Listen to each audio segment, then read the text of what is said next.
చాలా బాధాకరం విషయం. ఎందుకంటే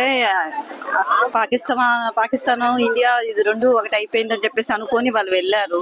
కానీ వాళ్ళు వెళ్ళిపోయిన తర్వాత ఇలా జరుగుతుందని వాళ్ళు ఊహించలేదు. చాలా మంది చాలా విధాలుగా అంటే వాళ్ళు చెప్తుంటే ఒక్కొక్క రీల్స్ లో చూస్తుంటే కంట్లో నీళ్లు కాదు రక్తం కారుతుంది.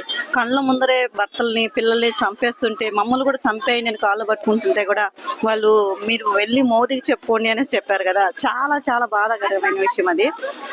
అంటే అందులోని ఇంకా మన హిందువులా కాదని చెక్ చేసి మరీ చంపేశారు. ముస్లిమ్స్ వాళ్ళని వదిలేశారు.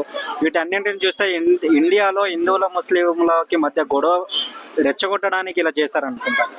అది అవును, అట్లా కూడా అనుకోవచ్చు. హిందూ ముస్లిమ్స్ లో గొడవలు రెచ్చగొట్టడానికి అనుకోవచ్చు. ఎందుకంటే మన ఇండియాలో ఉండే వాళ్ళందరినీ ముస్లిమ్స్ ని అంటే మీరు ముస్లిం అయితే మేము బాగుంటాము అన్న దీంతో హిందువులు కూడా ముస్లిమ్స్ లో జాయిన్ అయిపోవాలి అన్న ఉద్దేశంతో వాళ్ళు ఆ విధంగా మాట్లాడారు.